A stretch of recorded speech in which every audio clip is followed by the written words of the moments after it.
Good afternoon, everyone. Welcome to the Balancing Hormones Naturally webinar. I am Dr. Shilpa Dhoka, and I'm pleased to be here. Thank you, Dennis, to organize this Balancing Hormones Naturally webinar. And today I'm going to talk about what are hormones, what are their functions in our body, what happens when they're in balance, and what effects do they give in our body when they're imbalanced. Okay, so this is a very common thing, and like this will help us to go ahead further. If you look at the age of 30, a female looks very like the skin of the female is very beautiful. She looks very great and confident at 30. The skin is still firm, glowing, but she's still struggling to maintain her weight. When it comes to 40, okay, the skin starts sagging and weight becomes a big issue, muscle starts losing.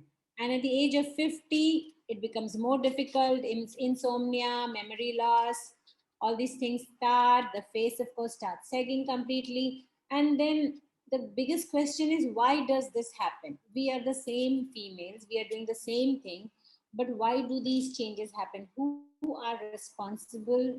Who in our body is responsible for this change? So there is nothing other than hormones. Hormones are the chemicals in our body who are responsible for this change. Hormones are chemicals that are made in our body, and these chemicals, as they fall upon different organs in our body, they they change the activities of the organs. Every organ has its own function, but because of the hormones, the activities are changed. And because of that, there are a lot of changes that happen in our day to day, like we can see in our body. When you go and see what are the functions of hormones. So the functions of the hormones are mainly controlling our metabolism, growth, reproduction, mood, and sexual health. In our body, there are at least minimum 25 types of hormones, and each of the hormones have their specific functions. But today we are going to only focus on three main hormones, that is estrogen, progesterone, and testosterone. Okay, let's see what is the role of estrogen. The role of estrogen is mainly to promote reproductive health. It also regulates the menstrual cycle. It helps improving the skin elasticity. The plague in the arteries of the heart is controlled by the estrogen. Of course, the bone density is also controlled by estrogen. Now let's talk about the progesterone. Progesterone boosts again the reproductive functions. It helps. Basically, it is not in the preparation of the reproductive organs, but it is in the functions to make sure the functions go on well. It supports the circulatory vigor where the heart functions properly. It calms the brain. It assists the liver and the kidney health, and it also helps to make sure the bone density remains the same. Now, what is the role of testosterone? They are mainly important to build up muscles.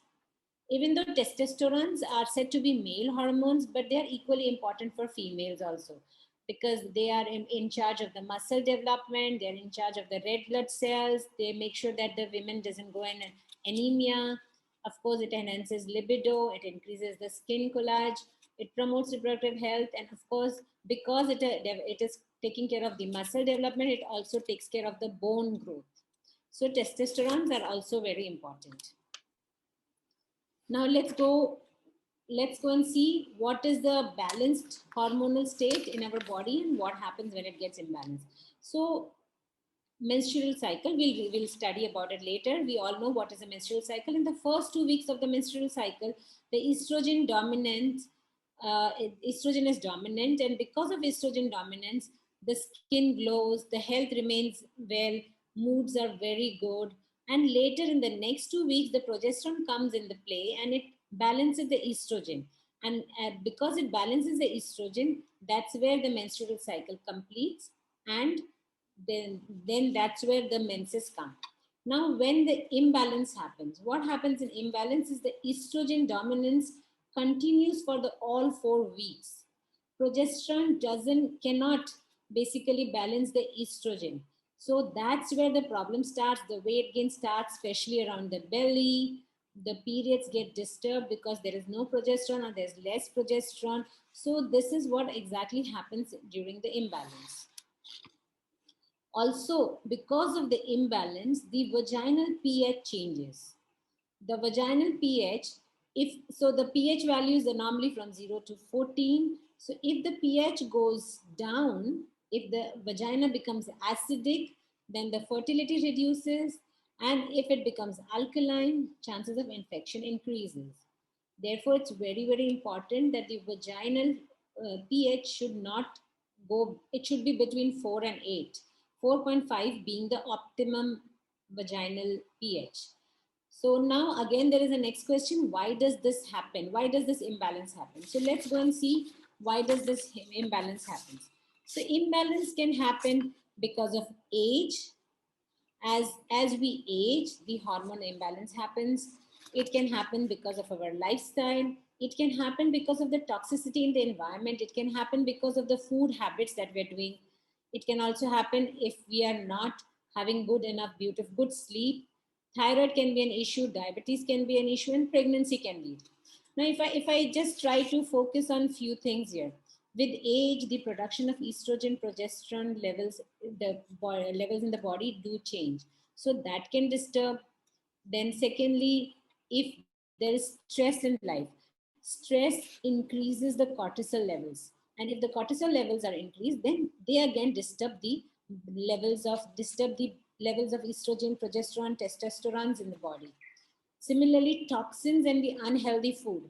The toxins that come in, they directly impact the hormonal reproduction production in the body. Sorry, hormonal production in the body. And at the same time, the food that we eat, because nowadays everybody is very busy, and because of the fast food that is going on, our food lacks fiber. And fiber is the main thing that helps to bring the estrogen out of the body. That is why we say food is again a very big impact. Sleep. Adequate sleep is important because when a person sleeps well, the person can produce hormones at its best. The hunger is balanced. On the contrary, if a person cannot sleep well, then the hormones are not produced properly. The hunger goes high, the stress hormones go high, the growth hormones go down, and the insulin resistance increases. So, because of that, again, the hormonal balance disturbs. Thyroid. Now, thyroid is a very important gland. I would say last 1 decade, thyroid is being emphasized well. Earlier, it was very well ignored. Thyroid is said to be a connection between our brain and our ovary. So, if there is any problem in the thyroid, this connection breaks. And if this connection breaks, then the biggest problem that happens is ovaries do not get the proper instructions, and there again, like the whatever is produced is not in balanced. And the biggest problem happens where the the damage is there, and then there is high level of estrogens produced, high levels of progesterones produced, and females go to the doctors, want to with their symptoms, and the doctor tries to treat the symptoms, not taking in consideration the thyroid gland problem. So at this point, the thyroid needs a treatment more than the hormonal symptoms. Of course, diabetes itself is a hormonal imbalance with the insulin. And pregnancy, in pregnancy we all know what many imbalances, like I wouldn't say imbalances, because of pregnancy there are lots of hormonal changes that happen. Sometimes after pregnancy it doesn't come back to the normal place, so that's why it remains. So we'll see about the pregnancy later. Let's go ahead. Now, what are the main symptoms that are seen during hormonal imbalance? Sleep problems. Some people cannot sleep on time. They will like be awake until 3 o'clock, 4 o'clock, and then because of that, have their brain is not clear. They have foggy thinking. Again, digestive problems come up. Mood swings, anxiety, depression, headaches. There is dryness in the vagina. There is loss of sex drive, stubborn case, like there is acne, the skin gets spoiled, food cravings, there is lot of fatigue, weight gain, hot flushes, night sweats, changes in the breast, sometimes breast gets tender, and there's a lot of infections. Now, it's not necessary that each person gets all the symptoms, and not necessary that if you have one of these symptoms, you are going through hormonal imbalance. But yes, there are few combinations, and these symptoms should be taken seriously and checked if there is any hormonal imbalance. So in this slide, we can see at the age of 20, the estrogen level in the body is like approximately 80%. By the time a woman reaches 35, the estrogen level is 100%. And then at 40, it starts reducing again. And slowly by the age of 80, it's hardly 10%. So the benefits that estrogen gives to our body rises up slowly until the age of 35 and goes down until the age of and goes down as we reach age of 80. Now let's talk about the female cycle. If you see in this female cycle, usually the female cycle is taken to be 28 days. Out of that, the first 12 days come under the follicular phase. What happens in this follicular phase? So the ovary, there are lots of eggs in the ovary. One of the egg, which is called ovum, one of the egg is getting ready to come out and get ready for fertilization. So from day 1 to day 12, there are two things happening inside the female body. One is the egg is getting ready, and secondly, the uterine lining is getting ready again. Then from the day 13 to the day 15, it's called the ovulatory phase, where the ovum is ready to get fertilized. It's all set. So from 13 to 15 is the time it's in the fallopian tube where it's ready to get fertilized. And then comes the luteal phase. Now in the luteal phase, two things can happen. If the egg is fertilized, if the ovum is fertilized, and then it needs place to be embedded, that is in the uterine lining. So in this luteal phase, the uterine lining is being prepared. On the other side, if the fertilization does not happen, then what has to be done so that the next we can finish this menstrual cycle can finish and the next menstrual cycle can start again. So during this phase, there is a very important role of the hormones, the LH, the FSH, estrogen, the progesterone. If we see LH goes high from the day 12, day 13 to the day 15. This is the time when the egg is totally ready for fertilization. The FSH level stays more or less steady because it is working more on the uterine lining. Once the follicles, like the ovum, is coming and getting ready, it mainly works on the uterine lining. Then we look at the estrogen level. Estrogen level starts rising from day 1, and it is again at the peak, same as the LH, during the day 12, 13, 14, 15, and then slowly starts going down. It depends if there is if the sperm has fertilized the ovum, then it's different, and if it doesn't, then it's different. What happens after the 16th day? Now if you see the progesterone only comes in the picture from the 12th, 13th day, because earlier it does not have any role.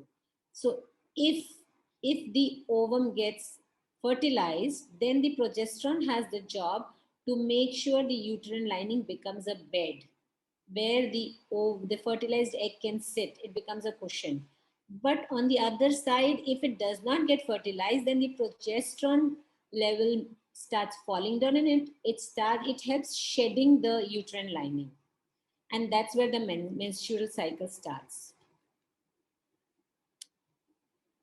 Now, what is puberty? Puberty is the time when the young girl starts getting ready, like her body starts getting ready for the sexual developments in the body. So here, it usually starts from the age 8 to the age 16. That is the normal trend. But nowadays, we see precocious, that is early puberty, and we see delayed puberty. So what is the main cause? The main cause is the hormonal imbalance. When I say hormonal imbalance, I indirectly or directly want to point it out towards our lifestyle, towards our food that we eat. As we tend to feed our kids with lot of dairy, lots of cheese, lots of eggs, meat, chicken, these are the things and these are all indirectly pushing us towards hormonal imbalance. I think Dennis will explain much more in details how these affect, how these types of food disturb the hormonal level and they push the puberty up and down. But main thing is the puberty, the range is 8 to 16, but there are many girls who do not get their periods. That's again because of hormonal imbalance. So we have to make sure that the hormonal imbalance should be maintained. And so food, lifestyle, stress will come ahead. We'll talk about it later. Now let's talk about the sex drive, the libido. When we look at it, as we have just studied, we've just understood the menstrual cycle. The first phase is the follicular cycle. In this, all the hormonals are low and balanced, and the sex drive is medium. The ovulation phase, the second phase, is the baby making time, and the sex drive is high because the estrogen and the LH is high. Whereas the third phase, where the estrogen and the LH declines and the progesterone increases, again the sex drive is low. So basically, the phase 2 is the high sex drive time. And also, again, as I had earlier explained, the testosterones are also responsible for the good sex drive. It's important that we have the proper diet to make sure our testosterone levels are good, so that that because if the testosterone levels are low, even though we are in the phase 2, but the sex drive will not be high. So not only estrogen, progesterone, LH and FH, but also testosterones are important. Let's talk about fertility. We can talk about two things. Let's first talk about the cycle. Again, from the pre-ovulatory phase, where I said from day 1 to day 11 is the pre-ovulatory phase, when the ovum is getting ready to get fertilized.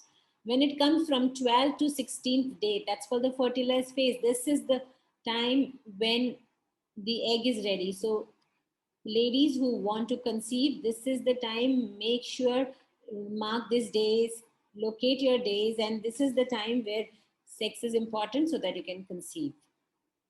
After that, of course, the post ovulatory phase. These days, of course, these days wouldn't give a lot of results during for fertility, but yes, this is when I say from 12th to 16th day, this is a normal schedule. When it's 28 to 30 days of cycle, if somebody has a longer cycle, 40 days, the days will change. So of course we need to sit and calculate the right time for fertility. Now, what other thing is important? This is the menstrual cycle we've spoken about, but also of course the age is important. 18 to 24 is the time where the female body is getting ready. It is getting ready hormonally, with the also with the other organs, the sexual organs in the body are getting ready. 25 to 30 is the best time to chance of getting pregnant, is very important, is very good, because everything is at the peak, the hormone levels are at the peak, everything. So chances of conceiving is very good at this point. From 31 to 35, yes, still chance of conceiving is there, but hormonal imbalance do start. That's why we say the fertility starts declining. 36 to 40, there are lots of hormonal issues coming up, and that's where the chances again goes low. And after 41, like after 40, I would say the chances become very low. There is ovum, so I wouldn't say that there's no chance of conceiving. There is chance of conceiving, but by this time the body is also already getting ready towards the menopausal. That's why it's better to plan pregnancy before 40. The best time to plan pregnancy is between 25 to 30, because here the body is ready and all the organs are thriving and they can give their best. Now, when you look at pregnancy, here again, from in the first 7 days, the ovum is, so if we see, the fertilized ovum comes inside, and this is the uterine lining where it stays. So after that, these are the weeks we are talking about. After that, if you see, by the 12th week, the fetus is so big, and then by the 28th week, the fetus is more or less all ready. The umbilical cord, the placenta is there, and by the 40th week, it's almost ready to come out. What is important to see here is the different types of hormones. The yellow line is talking about the Hcg hormone. The Hcg hormone stays high up until the mainly till the 12th week, because till the 12th week, Hcg helps to prepare all the organs in the fetal body. Number one. Number two, Hcg hormone also helps to make sure the lining is developed properly, the placenta is developed properly, and the fetus is getting proper food. The rest of the other hormones, whether you talk about the estrogen, progesterone, oxytocin, prolactin, they are slowly rising up, and they are at the same time doing their work. Like the breast is being prepared for the milk, for the lactation, and the inner lining, the progesterone levels are helping the inner lining, the estrogen levels are helping this, everything. So basically what we have to understand is in the first 28 days, like 20 weeks, first 20 weeks and more is like the first 12 weeks of pregnancy, the Hcg is high, the rest of the others are low, and as they reach the 40th week, all the other Hcg comes low and the other hormones come up, so that the like the instruction, when the progesterone reaches high, there's an instruction for the labor pain, and the labor pain starts and the baby is ready to be coming out from the uterus. We can see here the blue lines. This is the prolactin hormone, which is responsible for the lactation. It goes up and down because as the mother is feeding the child. Here, when we talk about the childbirth and the breastfeeding, see, as soon as we go back and see here, as soon as the baby is born, all the hormones go down. There is a dip in the progesterone, there's a dip in the estrogen. Now, this dip leads to a sudden, sometimes when there's a dip in estrogen and progesterone, there's a chances of depression, because low progesterone leads to depression. So it is very important that the right food is taken, right supplements are taken at this point, so that the sudden dip can be managed. Of course, there is a very important benefit when the breastfeeding lowers the estrogen, and therefore ovulation is not happening, because because estrogen is very important for ovulation.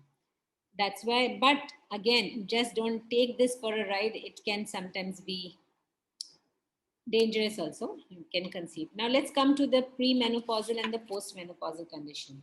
So here we see, let's start from here.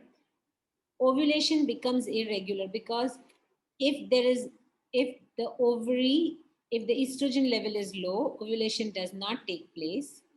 So ovulation does not take place. So here it is, estrogen decreases and the ovary runs out of the egg. Just information, when a girl is born, when she is in the mother's uterus, that's the time the number of ovums, number of eggs are decided. Baby girl is born with the number of eggs, and that's decided at that time. Only the eggs are being released one by one every month. So that time comes a time when the eggs get over.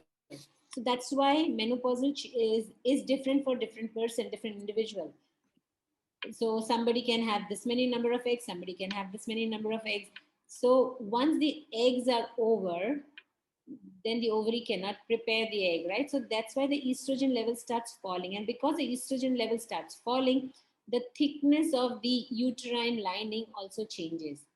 And because there is no estrogen, there is no ovulation, progesterone also is not produced. So that's why period becomes irregular. And there suddenly comes menopausal, where because there is no more egg, there is no more periods. So that's where menopausal comes up and the menstrual cycle comes to an end. There's no more menstrual cycle happening in a female. Now, what happens after menopause? After menopause, because there is no ovum released from the ovary, no estrogen is released from the ovary. Whatever estrogen comes is from the other parts of the body. So like from the food or whatever we're eating, but there's no estrogen coming exactly from the ovary. So the level of estrogen is very low, the uterine lining is not thickening, progesterone is not produced. That's why there's no more periods. That's why we say, oh, the lady has gone through menopause and there's no more periods. Now, there are lots of symptoms: mood swings, the skin gets bad, the skin starts sagging, sleep disorder, because these are the symptoms that we commonly see with menopausal. There's a lot of hot flushes. These are all because of the hormonal imbalance. So again, food, lifestyle, these things play a very important role. And again, I would bring Dennis. Dennis will give you an important part of information how and what type of food can be used to make sure that you do not suffer through the menopausal symptoms. Of course, these two things are very important to be remembered: osteoporosis and cardiovascular diseases, because estrogen takes care of the calcium in the calcium levels in the body, and it also takes care of the arteries in the around the heart and the cardiovascular diseases. So once the estrogen levels go down, it's very important that the calcium levels and the heart health is the cardiovascular health is taken care. So this is a very important slide to explain what happens exactly. See, at the age of 25, the estrogen level is high enough, and as the female reaches 75, the estrogen level goes down. So, but the biggest dip is between 35 to 50. It goes down slowly, and it's like 35% reduction happens by the age of 50. So it's a slow and steady. Slowly and steadily, the estrogen level goes down during menopause, and it prepares the body for menopause. But progesterone, if we see again, progesterone is at the peak when it's 20, when a lady is at 25, and it goes down at 50. But the dip here is very steep, 75% reduction. This is why we see so much changes in our body, and then it becomes steady. So we have to understand that there's a big difference. There's progesterone levels fall faster, and the estrogen levels, the dip is very slow. So that's it from my side. Now I would like to hand it over to Dennis. Hello, everybody. So my name is Denise, and I'd just like to thank Dr. Shilpa Dhoka for explaining the biology of our topic today. For those, there's quite a few of you here who actually do know me. But for those of you who do not know me, I'm a lifestyle medical coach, and it's my delight to be here today to help people to learn how to manage your hormonal fluctuations in a natural way. Okay, so what's very interesting is actually a surprise. There are actually surprisingly simple solutions for many of these hormonal health problems. So let's get started, okay? So we have the power. We may not have the power over our bodies as they go through these hormonal changes. So we don't have control over time. We don't control the fact that we will go through menarche, which is the first period, that we may be going through the stages that Dr. Shilpa has just explained about the levels of estrogen rising and falling in our body as we age. So we don't have a lot of control over that. But what we do have control over is we have the power over the choices that we make every day. And that is very empowering. So whilst we can't control all factors influencing our hormones, we do have significant power over those food choices. So let's have a look at the wellness pyramid, okay? So managing our stress, getting exercise and plenty of quality sleep, it's very important to be able to have healthy hormones. As you heard Dr. Shilpa say, that we actually do produce hormones while we're sleeping. So if we have sleep deprivation problems, or we have problems just maintaining consistent sleep, we are going to have disruption in our hormones. And it is a bit of a vicious cycle, because the hormones actually do help us to sleep. There's, as Dr. Shilpa said, there's many hormones in our body. Melatonin and serotonin are used to help us to actually go to sleep. Oh, sorry, could somebody please mute themselves? Thank you. Okay, so But unless you get the food right, you're going to find it much harder to put these healthy practices into action in your life. So we're going to have a look now at how significant our way of eating can impact our hormone balance. Now, just to say, I'm going to go through this, my slides. I've got about 15 of them, and we're hoping today to give everybody more of a chance so that we can turn off the slides and then we can put everybody on the screen. We can have a big old discussion. You can ask some questions. I've got a list of questions here that people have sent me. We'll go through those. Okay, so the next slide.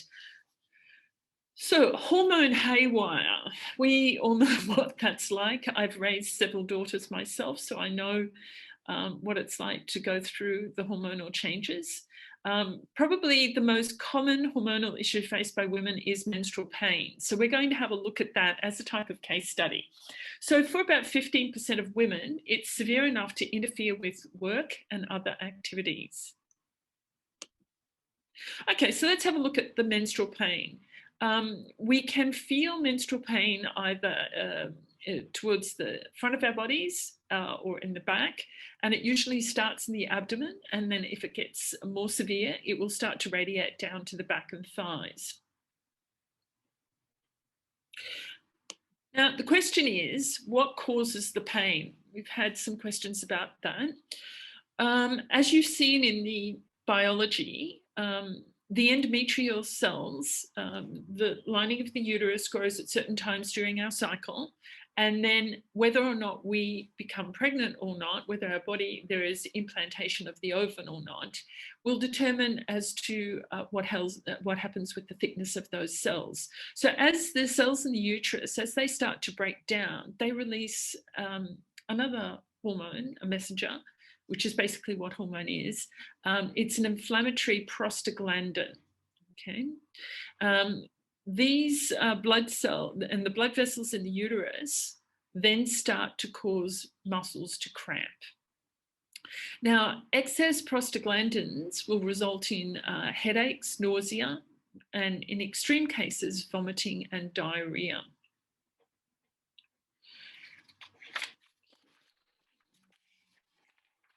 So as we can see, the balance of the hormones in our body is extremely sensitive, and there are lots of factors involved, okay? If our bodies are unable to regulate these hormonal levels, the excess hormones can lead to changes in the body which affect a woman on multiple levels. So they can affect us physically, emotionally, reproductively, mentally, and much more. So primarily in our diets, the foods that are causing the greatest problems for us are meat and dairy products, as well as refined carbohydrates and processed foods with additives in them. So these are both staples of a Western, or what's known as a prosperous nation's diet. You often hear this referred to as the SAD diet, the standard American diet, or the standard Australian diet. In effect, it's the wealthy people's diet. And we can have a bit of a discussion after I've gone through my slides about how nations that primarily did not or do not follow an affluent way of eating, generally the women have far less problems with their reproductive cycles. There are many remote communities where the women do not even know the word for menstrual pain. They don't experience it. It's just not something that they go through. So the increase in the amount of meat and dairy products have contributed to the problem by actively adding estrogen to our bodies. Okay, we'll have a look at why that causes some problems for us. So this is a very good chart which shows the estrogen excess, what's known as estrogen dominance. Now, just a little offside from this, the longer that your body, the longer that a female's body is exposed to estrogen, the greater your chances of having cancer and other reproductive autoimmune disorders. So whilst estrogen is very necessary for our bodies to function, we really do not want to have our body exposed to high levels of estrogen over a long period of time. There are many, as I said, there are many remote communities that have primarily a plant-based diet. Some of the ones in Papua New Guinea, certain places in Japan where they keep the traditional eating patterns. The women usually do not start their menarche, which is the first period, until they're much older. Now that age is reducing in Western society. In fact, I'm hearing stories from some of the Chinese, affluent Chinese, that are telling me their daughters are starting to have their periods at around about 8 years of age. And that is not a good thing, because the earlier a woman starts having, a female starts having her periods, she's going to be exposed to high levels and fluctuations of estrogen over a much longer period of time in her life. A normal time in which the periods start to end, perimenopause, menopause, is roughly around the 40s, mid to late 40s. High levels of estrogen or HRT or other non-synthetic, basically synthetic hormones, are going to extend the period of time in which women's bodies are exposed to estrogen, and that's where the problem starts to come. Anyway, let's circle around. We're going to come back to the food side of things. So estrogen excess and estrogen dominance. We have high levels of unbound estrogen in our blood. That is another vicious circle, because obesity, insulin resistance, high blood glucose are also connected with the high levels of estrogen. We have xenoestrogen exposure, and we are exposed to these by synthetic chemicals, pollutants, natural occurring, and they're also in meat and dairy. Now, that going back to the chemicals and pollutants, we do need to be very careful with the items that we're putting on our bodies. I think back with horror at some of the personal care products that I've used, and then later I've had a look at it and I've realized putting some very, very strong chemicals in very intimate places where you're going to be absorbing these. And my daughters and I now, we've basically adopted a very clean approach where we use very simple personal care items, and we're not using anything that is synthetic immediately on our bodies. Chronic inflammation, obesity, environmental toxins, external, internal stresses, because your thoughts can cause inflammation in your body. These are also very important because they can also affect our body's ability to eliminate estrogen and to regulate it. We've also got stress, excessive alcohol consumption. It's a contributing factor to a lot of reproductive cancers and reproductive disorders. So if you do like to enjoy a glass of wine or a bit of alcohol, do so in moderation. Perimenopause also has an effect on our estrogen dominance, as Dr. Shilpa has explained. Basically, it comes down to our bodies get caught in a bit of a vicious circle. We have an ineffective clearance of estrogen, of excess estrogen. So it's a compromised detox function, okay? But we can do something about it.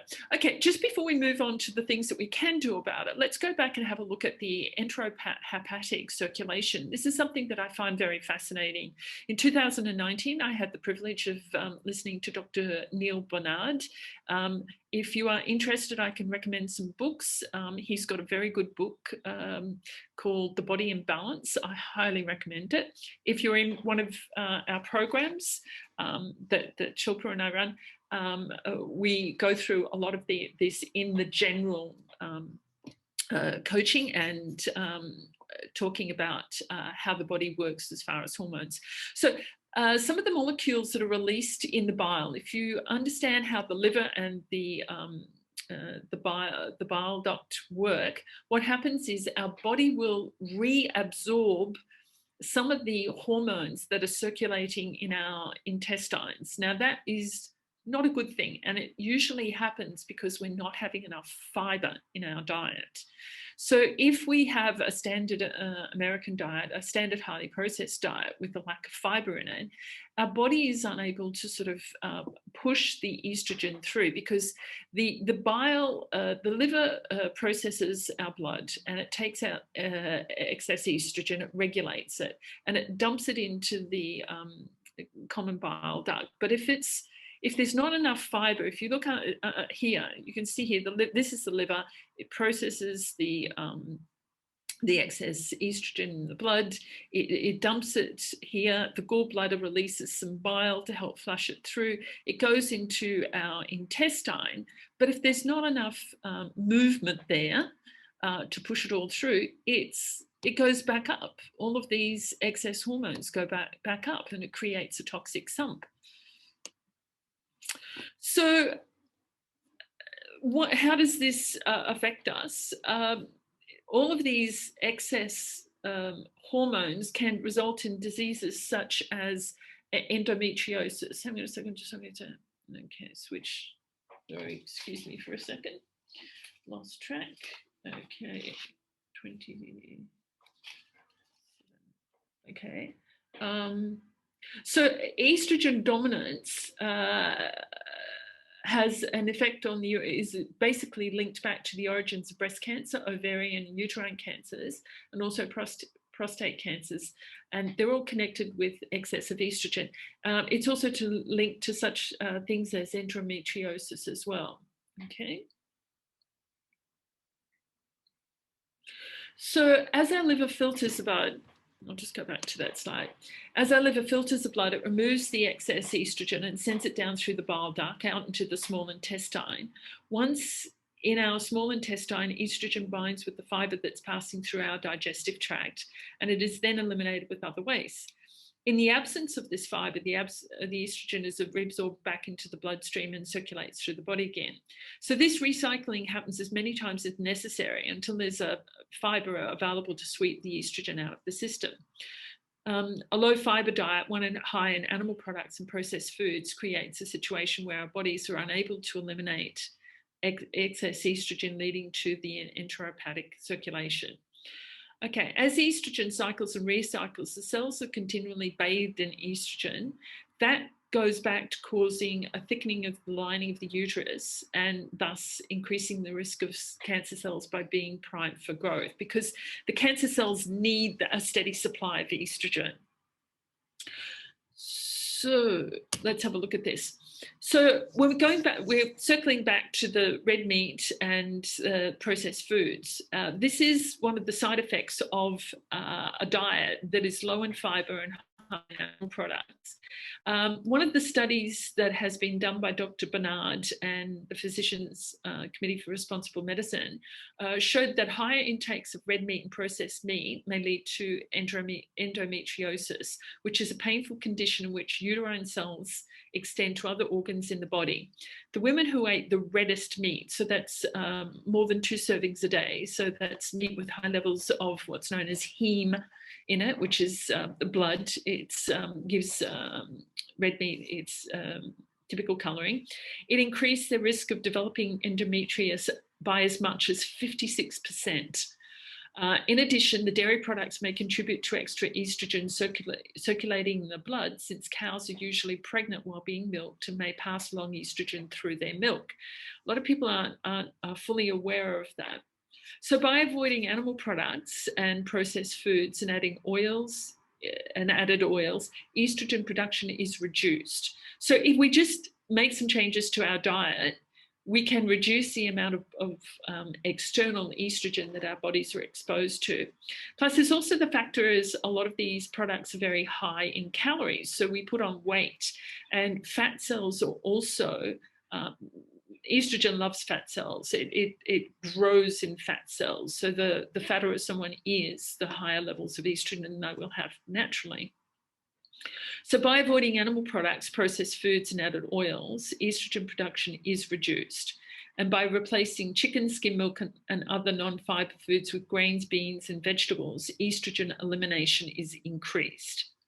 Okay. Now we're going to have a look at how foods can change hormones. These are the types of foods that our body needs to be able to help regulate our hormones. It's an interesting fact that when we eat plant-based foods, our body recognizes them as foods and takes what it needs. So look at that delicious plate of all of those fruits and nuts and some seeds as well.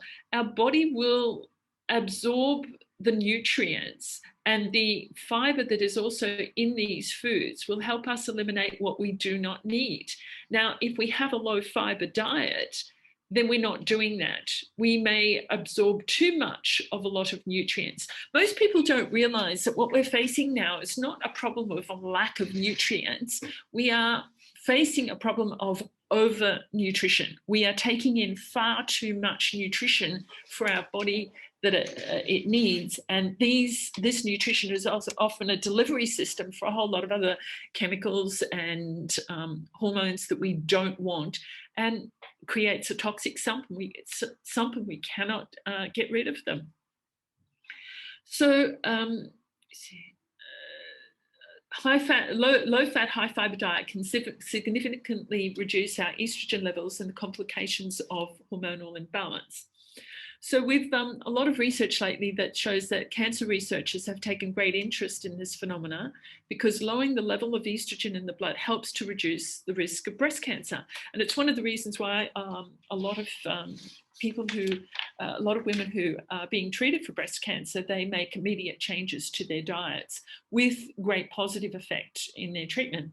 So less estrogen means less stimulation for cancer cell growth. If a woman eating a Western diet cuts her fat take in half, her estrogen level will lower by about 17% just by cutting her fat intake. If the amount of fat is cut even more, the estrogen level will drop further.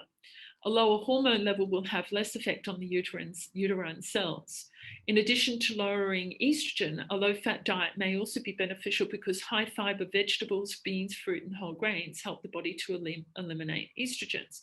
So all of the phytonutrients you see in that beautiful, colorful plate in front of you, what I say is eat a rainbow. They have those phytonutrients to come in. So you've got the team batting on your side. I've often been questioned, Denise, why are you so emphatic about telling clients about going on a SOS-free diet, salt, oil, and sugar free diet as much as possible? And it's because if you adopt those practices, you will see the results very rapidly. And that's what we're going to have a look at. Any changes, any positive changes to your diet, you're going to see results. But I'm not a person who has a lot of patience. I like to help my clients to sort of see the results fast. It's very satisfying to see someone within 1 month be able to see massive changes in their medical reports. And we've got a picture here of the nuts and seeds, some of the grains. These are the types of foods that we highly encourage people to eat. You have, like, for example, walnuts, omega-3s, you've got, is that quinoa? It looks like quinoa. It could be that flax seeds. Flax seeds is also another important food that we should consume. Shilpa and I have had conversations about this. Shilpa is very much recommends when we're eating flax seeds that we do not grind them until we're about to eat them, process them, because we're going to get the most nutrients out of them. Some people grind them and leave them. That's not the way. Also, the other thing is soaking them overnight is usually a good way to be able to absorb them. So let me see, what have we got here? So naturally eating these foods that decrease the inflammation in the body will help to tame menstrual cramps. So if you're experiencing menstrual discomfort or menopause symptoms, I highly encourage you to have a look at your diet, to think of even perhaps doing maybe even a 1-week experiment to see, increase the amount of fruits, vegetables, whole grains, legumes, nuts, seeds. Because the research, evidence-based medicine research has shown that both a vegetarian and a plant-based eating pattern, they both work to decrease inflammation in the body. And this decrease is due to the high number of the antioxidants and plant chemicals found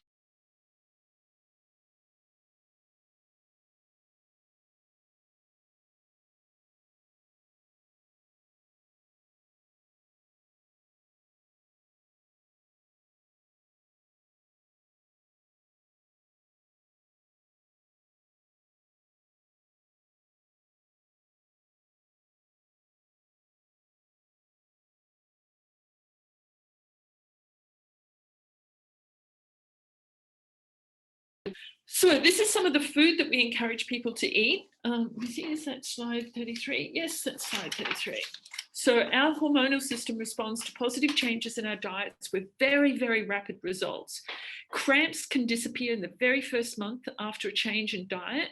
I have seen visual, like photographic evidence. Dr. McDougall runs a program with a couple of young girls. And these young teenage girls run a clear skin program. And all of these young people going into the program go in on a diet, like standard American diet. They have, their faces are so disrupted. Within 1 month of eating this way, they have clear skin. Their skin has cleaned up enormously. I get a lot of mothers coming in and saying to me, as their children start to adopt this way of eating, the children, and we're talking teens, start to notice that their skin starts to clear up. Now, whilst for children, what you're eating you may struggle to get the kids to eat a plant-based diet. Once these teenagers start seeing how much clearer their skin is, they start to really get invested in it. So that's always a positive thing. So the decrease of the inflammation in the body is due to the high number of antioxidants and the plant chemicals found in the plant foods, which help our body to function optimally. It also reduces that feeling of heaviness. One of the questions was about brain fog. Giving up dairy is one of the most effective ways of clearing up brain fog. And so, just try it for 1 week, see how you go. Okay, so diets, let's have a look at the second last slide, okay? Diets that emphasize fiber over protein are much healthier for our hormones. So the nutritional studies all emphasize this. Cultures which consume diets containing fiber found in grains and whole grains, vegetables, beans, and other plant foods experience lower rates of hormonal disequilibrium. When researchers asked women in Japan what foods they ate most often and how they would rate their menstrual pain, they found that eating high amounts of fiber was significantly related to having less menstrual pain. By blocking the reabsorption of estrogen, and that happens when you have a high fiber diet because you're basically, in your diet, you're just pulling everything through, okay? It comes from the bile duct, goes out. Sorry, I've lost my shape. So by blocking the reabsorption of estrogen, fiber helps to reduce estrogen levels and subsequent menstrual cramps. Okay, so what sort of food should we be eating? So this is how we make it easy for our body to get a diet which is rich in fiber and phytonutrients, and also high fiber foods with healthy fats. Do not worry about the protein. You'd be quite surprised at the amount of protein. If you actually look at these foods, the amount of protein that they have quite high levels of protein. And this protein is the amount of protein that our body needs. As I mentioned before when I showed photos of the animal products, if we have a delivery system that overwhelms our bodies with too much nutrition, and we have no functional way to excrete what we don't need, we can find that's the reason why we end up feeding disease in our body, not feeding our cells what they need. When it comes to these types of plants, they come with their own fiber. And so we absorb what we need and we excrete what we don't. So we don't end up in situations of nutritional excess, which cause damage to our bodies. So these are the types of foods that we can eat. Whole grains such as brown rice, whole grains,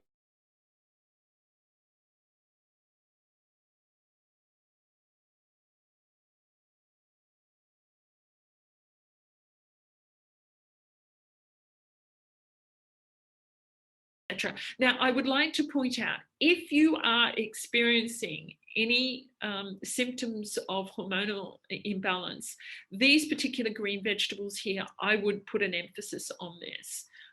Even to the point of, I would back up what Dr. Esselstyn says in eating your fist size, a minimum of steamed or lightly cooked green vegetables 3 times a day. If you have any cardiac problems going with that as well, then 6 times a day.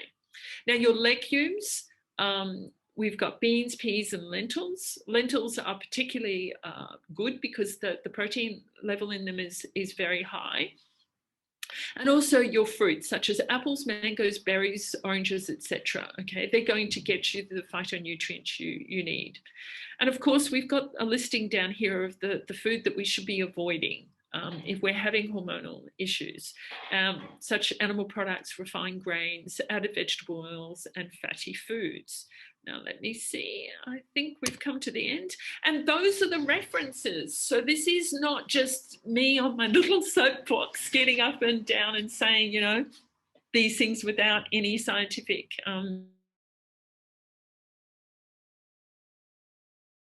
to show that we have the knowledge.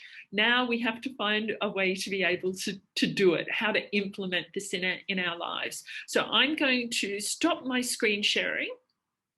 I have finished my little presentation. Now, how are we going for time? Okay, so we've got Shilpa, you there? Are we good for 15 minutes question and answers? Yeah. Can't hear you. Yes? Yes. Okay. You can't hear me? I can hear you now. Okay. So now, can people unmute themselves? Kuldeep, could you see if you can unmute yourself? Shall I unmute people individually, or how should we do this? If people got questions? I think... oh, good, you can. Hello, Kuldeep, how are you? Yeah, I'm good. I can mute myself, no problem. Okay, no problems. So we open up for questions. Shilpa, did you want to make any comment about some of the questions that we've got here? I think we've covered quite a few of them. If we need to go through any of them. Yeah, so like there was a question where it was asking about the hormonal birth control on gut, effect of hormonal birth control on gut immunity and the endocrine health. I've already spoken about it. Then hysterectomy. Okay, so somebody says that I have had a total hysterectomy. How does it affect my hormones and what can I do? So when we say hysterectomy, that means the ovary is also removed. Yes, then it's very important to make sure that you get all the estrogen, progesterone, testosterone levels checked, and then accordingly you can decide what are the supplements you need. Because see, usually, as I had explained, that as a lady ages, the estrogen levels also fall down, the progesterone levels also go down. But I don't know what your age is, and we don't want to have untimely fall. So just check your blood, do a blood test, check your levels, and then accordingly decide what food supplements or what activities you need to do. Then there was another question. I have painful menstruation and after my first childbirth, ovulation too. I do not use any. I do not use any hormonal birth control anymore, which helped me pains earlier. I think I think we actually covered part of this because I remember talking about this and saying how the prostaglandins. So if we're able to sort of eliminate our body of the prostaglandins, that will also reduce the amount of pain. Your thoughts on that, Shilpa? Yeah, so prostaglandins are very important, See, inflammation is related to prostaglandins. If there is a lot of inflammation, then so it's very important that our food, our lifestyle works on it. The hormones, the effects that whatever we are eating, it does work. So that is why when we say that we have to take care, the lifestyle, it's very important that everything that we put in our mouth, we are mindful of it. The prostaglandins should be in control. They should not be out of control, and because then they are a very important thing. They disturb everything. The you are disturbed by it, the ovulation, everything is disturbed. So it does make a difference. Okay, there's another question. At what point is is menopausal over. So there is no perfect time. There is no, I cannot pinpoint at a time. It depends body to body. It depends. The best is to check the blood levels, check the hormonal levels, which can help indicate, because everybody has different. I come across patients age 45 who already have menopause normal, and I have ladies who are like around 60 and who are still having their menses. The cycle is still so intense. Roughly 40. So roughly it is between 50. Then there's somebody who says that I'm 50 and I'm menopausal hormonal cream. So yeah, here again, I would say that, see, what is the key is to understand the levels. What are your hormonal levels? And accordingly, you can decide, because too much of estrogen is also not good. So yes, do not just randomly continue using it because you have some symptoms. The symptoms can be of due to some other cause also. So the check of the hormonal levels is very important. In fact, I would recommend every lady to, like how we say pep smear is important. Check, do a pep smear every 6 months. Similarly, checking the hormonal levels at least once a year after 40, and after 50 at least once in 6 months until you menopause, because that way you're keeping check and you know what care is needed. Will irregular periods hiccup my conceiving? It does. It does. Irregular periods makes it difficult to understand when is the fertile window. That's why it becomes a little difficult, but it's not like because of irregular periods somebody cannot conceive. So that is not an issue. So, but yeah, I think the temperature recording system can help. The when a lady, when a female is ovulating, the temperature goes up. So if you keep a record of your temperature, that can help you to know when you're ovulating, and that's the best time to conceive, I think. The next question is effects of hormones on, this is already explained. Then how do we cope? Dennis has already explained this. How can I balance with my menopause? And this is already explained. Since birth, my hormonal levels are unnatural, and I cannot remember the exact terms the doctor had said, but it seems I have more. So more testosterones are there, although I am eating this, but still hormonal. I would rather say, because this is a very personal condition, if the testosterone levels are high, I think it's better if I can see the results. But yes, in general, I can say there are foods which we can eat to reduce your testosterone levels, and they do help. But in general, it would be, I can help more, because if I can see all your results, and then only I can help, because that way we can do a personalized plan how to help you, how to get the hormonal levels better. I have been having, yes, sorry, yes, Dennis. Yeah, I'd just like to open the discussion up about how we go about monitoring our own bodies and taking responsibility for our hormonal levels. I just wanted to put in there that, you know, up till now, we've often felt that we're victims of our hormonal levels. That doesn't have to be, does it, Shilpa? Yeah, no, not at all. Because see, every time I would say that I come across so many patients, they will say that I am suffering from this, suffering from this, I am during menopausal, but it's not always the menopausal that is to be blamed. And it is not also to be ignored, because people sometimes suddenly, there is a self-pity I have seen. They start thinking, oh, I'm a female, I'm going to go through hormonal changes. No, if you take good proper care, then it's there's no true. need of the self-pity. Yeah, it's important. We are taking care of, we are the homemakers. We take care of everybody's health. Like, my child needs more protein, my husband is going through stress, so he needs this. We are taking care of everything. But why not take care of yourself? You take care of yourself. You if you are healthy and strong, then you can take care of the whole family. So I feel it's very important to monitor the hormonal levels, and at the same time, it's important to see your own lifestyle from your life, like what you're eating, what is your exercise routine, what is the stress level, what is your sleep situation. everything is important to be monitored. Mm. May I ask, does anybody have any Sorry, questions that Dennis? they'd like? Yes, thank you. Does anybody have any questions they'd like to ask us? Yes. Hello. Thank you Hello. hi. Thank you very much for your wonderful presentation.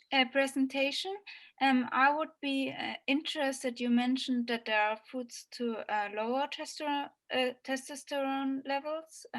Could you give some examples? So there is a food called there's called corn thread, corn hair. If you can drink the corn hair water, you can boil it. It will help to reduce the testosterone levels. This is general. There is nothing standard. But yeah, this is in general. This is one of the things that just comes to my head at this point. It does help.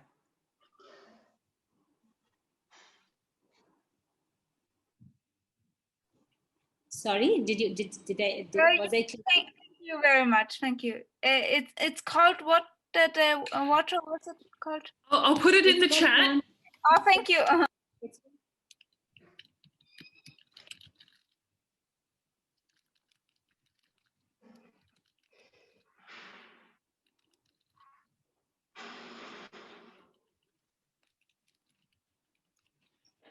Anybody else wants to ask a question?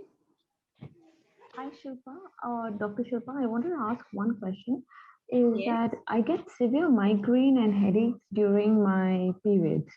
So, and I'm usually eating all the foods like high fiber foods that you've mentioned. So, what can I do to avoid these headaches?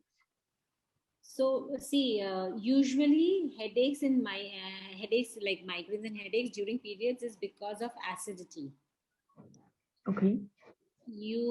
So I think your pitta is imbalanced and you need to work on the pitta balance. And so in general, I can say is eat more often. Number one, make sure that your acids are not going beyond a limit. Eat small diets and less acidic food. Don't starve. If you're doing some intermittent fasting and all, don't do that. That should be a key to it in general, because the more the enzymes are being produced, and that is kicking up the headaches.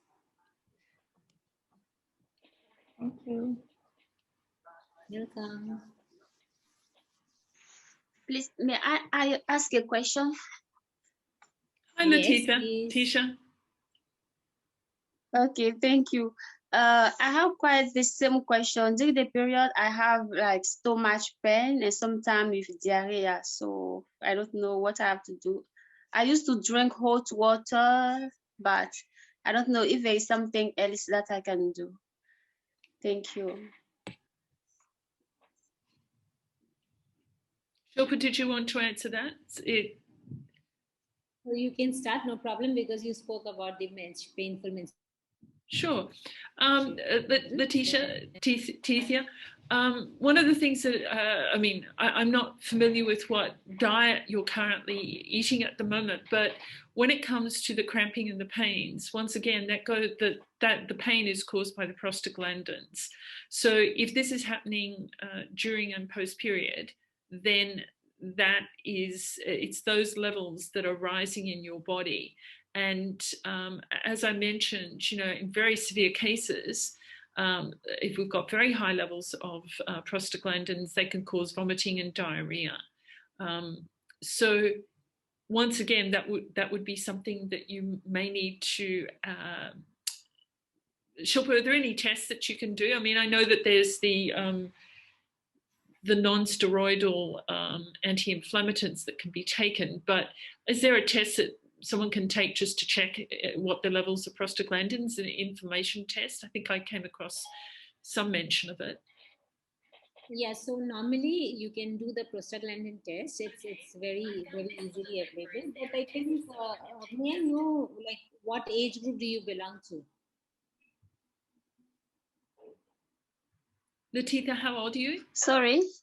How old are you? 32. So And you said that you're not on any birth control pills or nothing, right? You are not taking any birth control pills, right?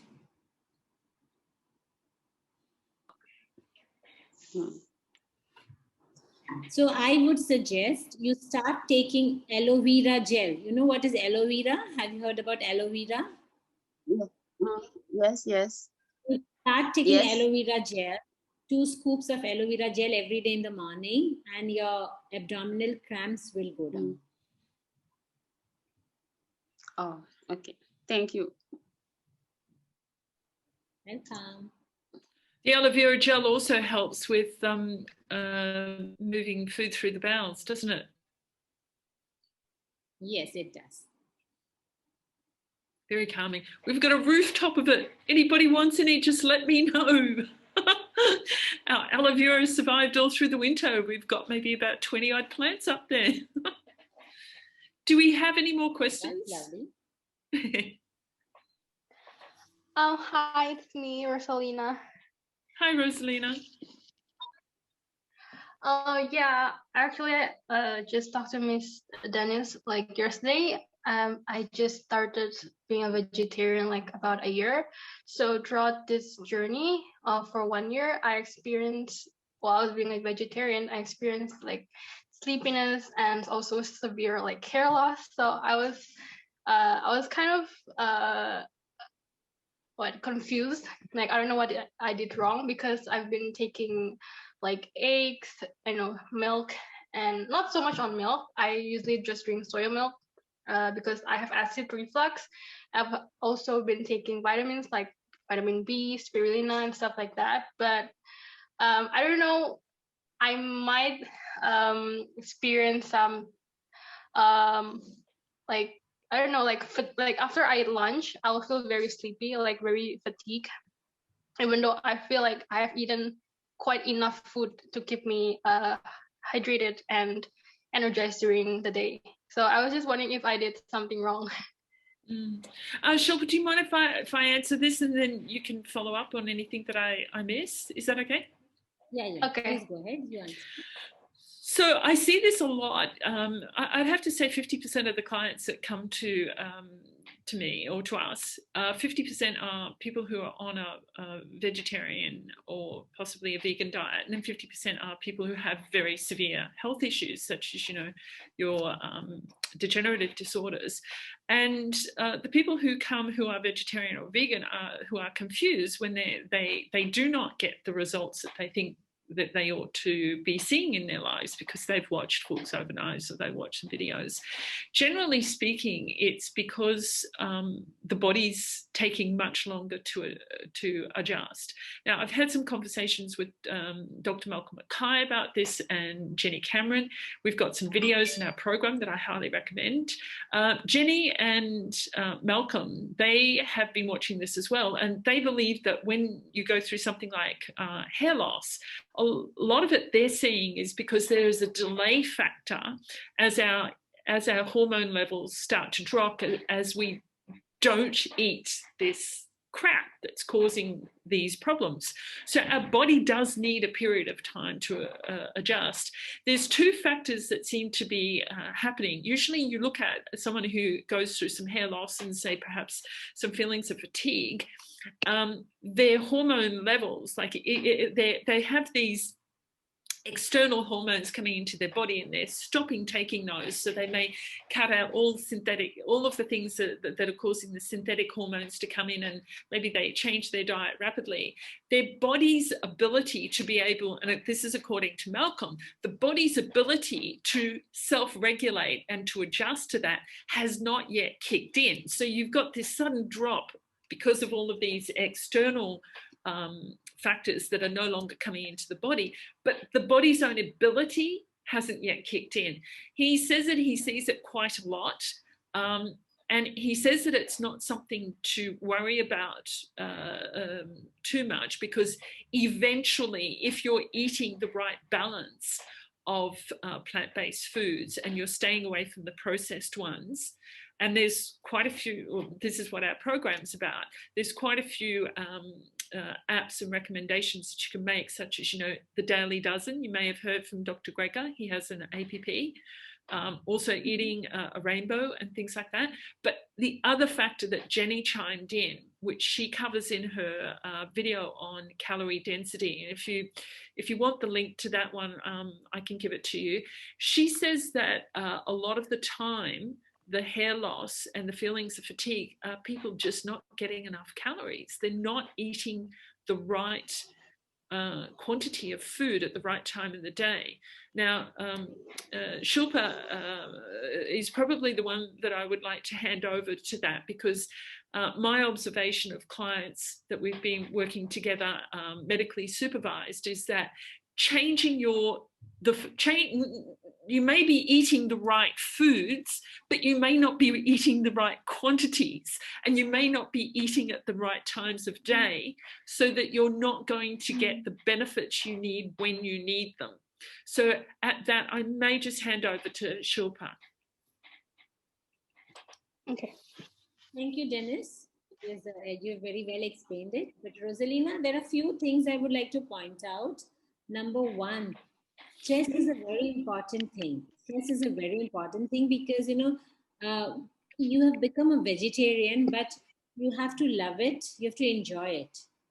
If you are like always stressed, what should I eat? I don't know what to eat. I'm missing out this. I don't know, like I'm going out and I don't know what to eat. So that gives a lot of stress. And that is producing toxins in the body. That is producing the wrong hormones in the body. So it's one of the options that I give my clients who become plant-based. Make a list of food that you can eat.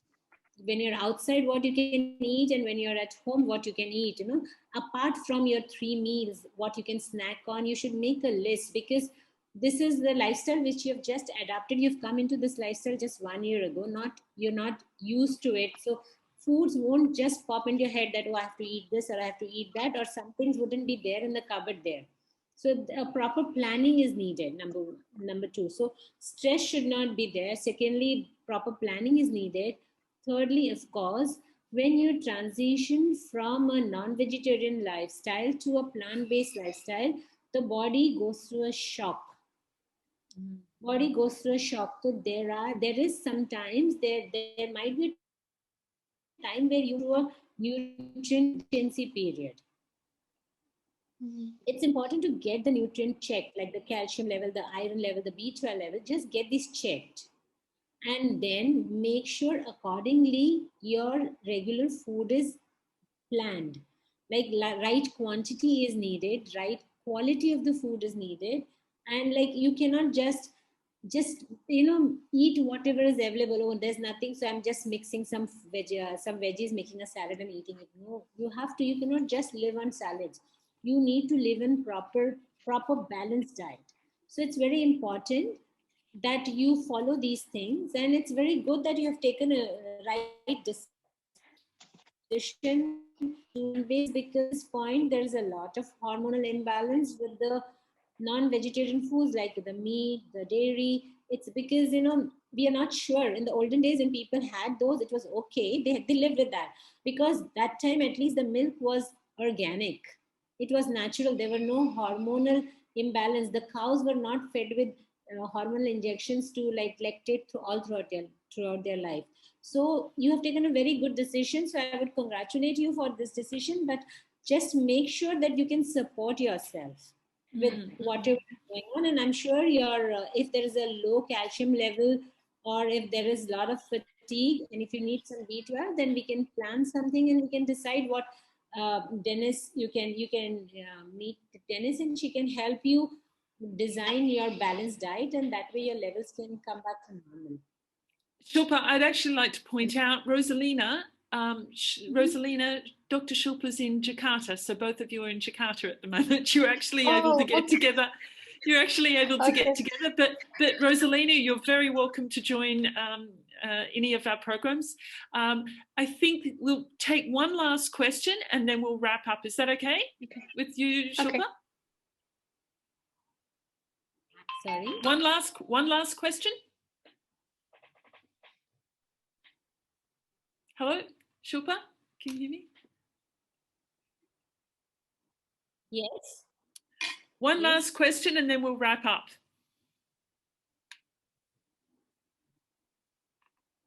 Does anybody have any questions? One last question.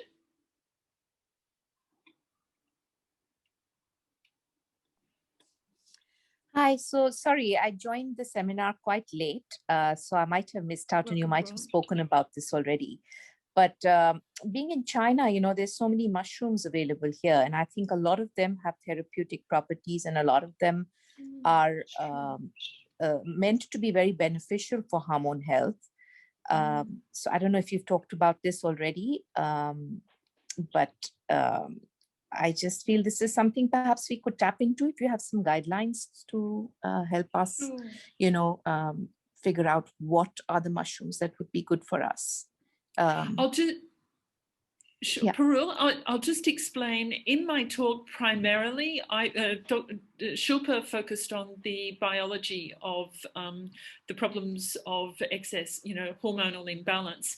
I focused on the problems of excess estrogen and how our body needs to get rid of it through using healthy diets such as lots of, you know, plenty of fiber and lots of phytonutrients. But your question about mushrooms is very valid. Fungi and mushrooms do have benefits on the body. However, they are very specialized.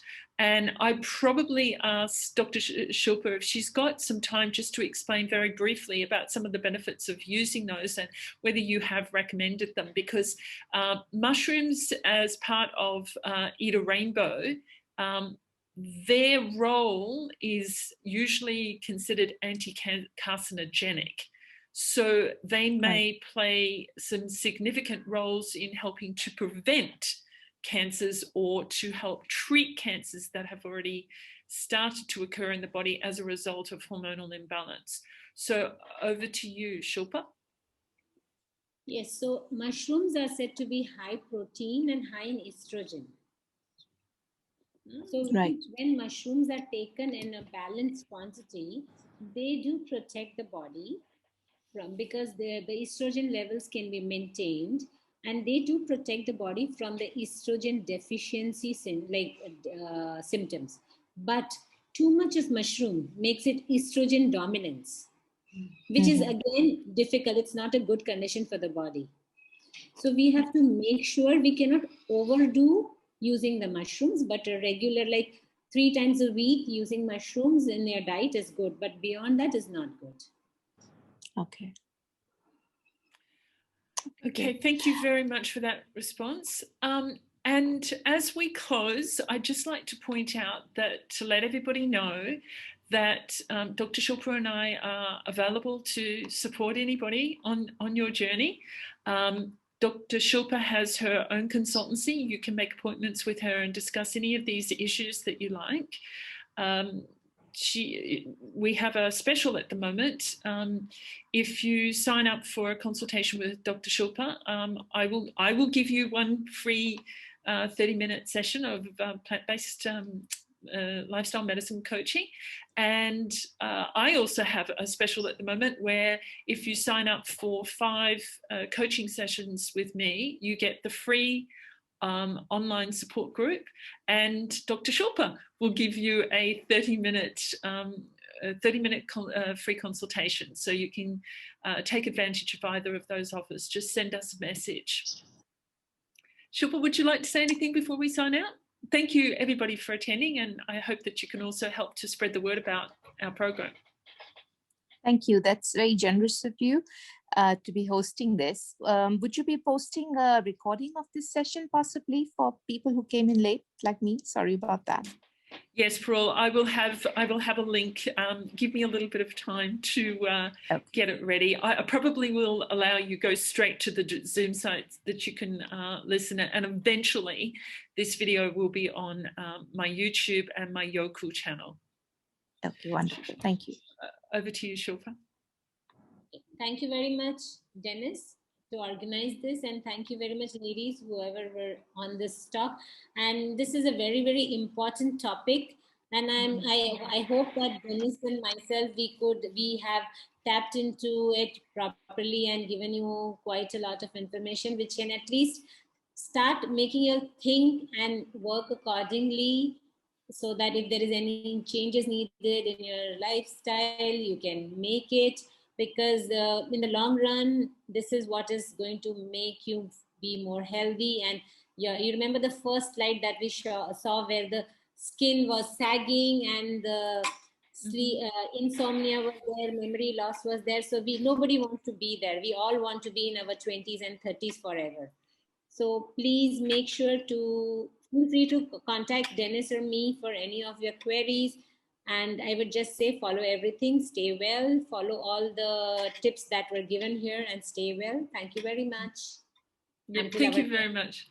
Thanks very much, Shilpa. I'd just like to point out, ladies, that adopting this type of program, this way of eating, it has more benefits than just stopping your hormonal imbalances. It actually slows the aging process down. I've seen so many examples of women that have they look decades younger than their years because they have adopted this plant-based way of eating, and they manage their hormones and they take care of themselves. So do it for yourself. We're coming up to Women's Day on Monday, and wishing everybody that you all have a very wonderful Women's Day coming this Monday. Yes, and of course, one more thing, last thing I just heard when you said that Rosalina is in Jakarta. I would like to, yeah, she can always contact me. That would be nice. It's nice to have somebody in Jakarta. May I ask, Shilpa, you mentioned that you've got another webinar of your own coming up shortly. Did you, is it? It's on 17th of March. Okay. Is it possible for people here to join in on that? Is that an online one, or is it? I can send you the link and then you can post it on your groups. Thank you so much, Shilpa. And thank you so much for all that you do for our community over here. Okay. Bye, everybody. I'll be posting notices in the group, and Shilpa and I'll let you know about our next webinar when we decide what we're going to be talking on the topic. Ciao, ciao. Hi, this is Denise here. I hope you enjoyed our webinar. If you need some help in transitioning to a plant-based diet, why don't you send me a message? You can contact me on email at info@8wellness.com, info@8wellness.com. I'll put a contact in the message box below. So thank you very much for joining. Bye.